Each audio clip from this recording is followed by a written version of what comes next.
She was saying, I won't be discussing this with you. It was wonderful. The other person shut up. Of course, see, I heard this because it was said where I could hear it because they wanted me to get this negative information about the person. The person went and I said, just for the heck of it, did you do it? She said, what do you think? I said, well, if you did, I kind of thought I'd offer you a second time. She says, I really didn't do it the first time. She says, but I am still open to a first time. I said, then it wasn't bad or anything? She says, oh no, only in that person's mind are things bad. In my mind, things are opportunities and experiences and growth. And I looked and I said, in my mind, that's what it is also. Thank God I talked to you, that we have minds that will talk to each other. Not in damnation, not in criticism, not in belittlement, nothing like that, called we're human beings on this planet. I don't know if you know it, but I've walked through barnyards, and I've got road apples all over my boots. And I knew where I was walking. It was just so deep it didn't matter. And sometimes we'll walk through situations that are like that. And we've got to know that that's out there. In fact, most people say, out there, it's all over. In the willingness to experience it opens you to have the willingness of God expressed to you in the barns, on the streets, at dinners, in meetings like this, by yourself. Then why hasn't God done that? Well, God's doing it all along. This God that we know is a God of constant revelation. Constant revelation. How do I know that? Because every day you're revealing something new to yourself and other people are revealing it to you. And you read a book and something reveals itself to you. A new product comes out and you can't take to wait and get your money to get down there and try it, and it's a terrific object. You got the best one around, this whatever this gizmo is. Weeks later it's a side collecting dust and you're off to a new gizmo. And we're on and we're on and we're looking for the frontier of new inventions. We are actually growing so rapidly in this outer world that it is at some point going to start challenging the nurturing richness of the inner world. In fact, now people are putting machines on their head and they're listening to the machine tell them what their body is or is not doing. Biofeedback devices. Thank God we have those biofeedback devices because we are so habitually inclined to do repetitive motions without knowing it. We don't understand why we kept getting in trouble. I don't know why every time I walked in that candy store they called me a crook. I just walk by and pick up candy and put it in my pocket.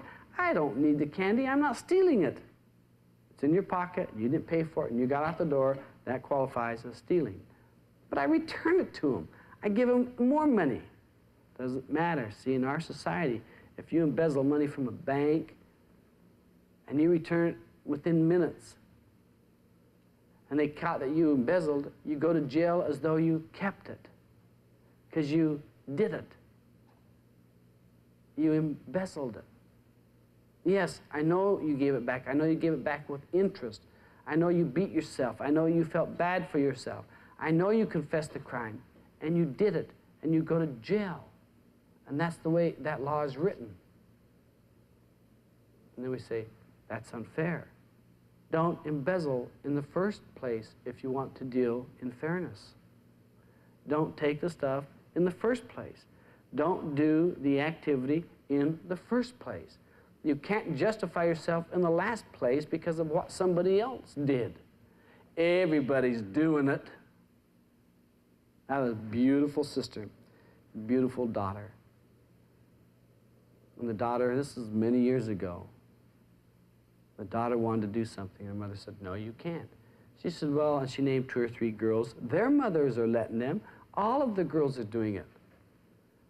And I happened to be visiting in a really inopportune time because I managed to get there when things were coming to crisis points, which were always uncomfortable for me, called, I don't want the mother to lose and I don't want the daughter to lose, so I would lose for them. Sit there going inside, squirming, going, okay, don't, change the subject, don't do it, don't want to go, let her go, forget it, I'll go home, discuss it later. They wouldn't. They'd bring them right to the table and sit down. And here I was, captive. If I'd say, I'll go away, they'd say, no, this will be just a few minutes. I said, you're going to fight, you're going to argue, it's going to be miserable, I'm going to feel bad, I don't want to stay here. And she said to her daughter, oh, I was glad I stayed.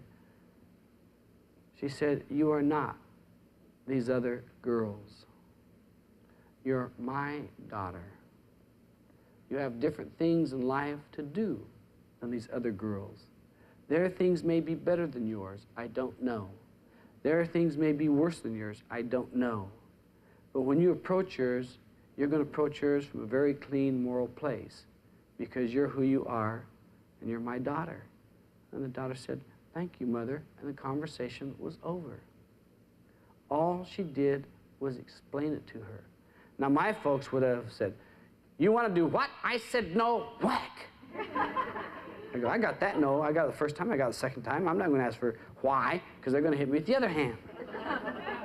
But the explanation, when she left, I turned to my sister. I said, you should be teaching. She said, I don't have the patience.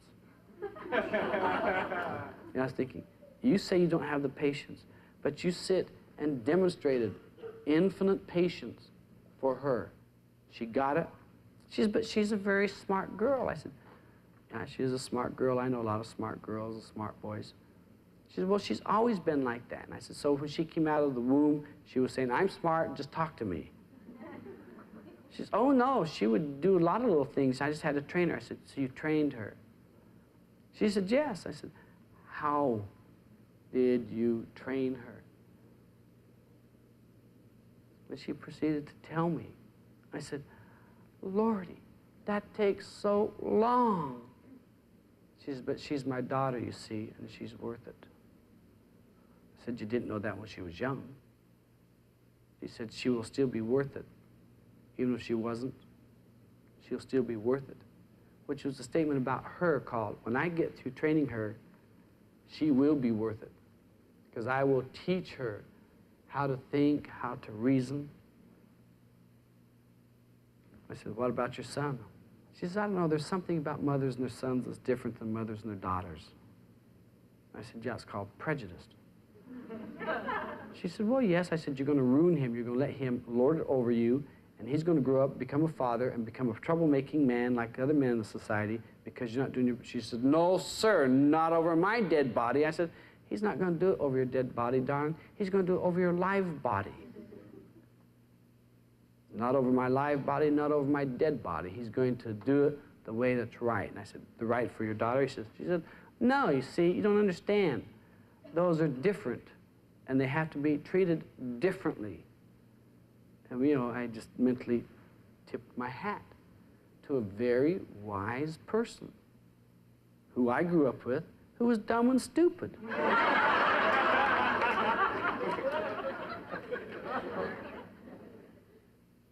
Then I said, of course, you see, you had me as a reference point.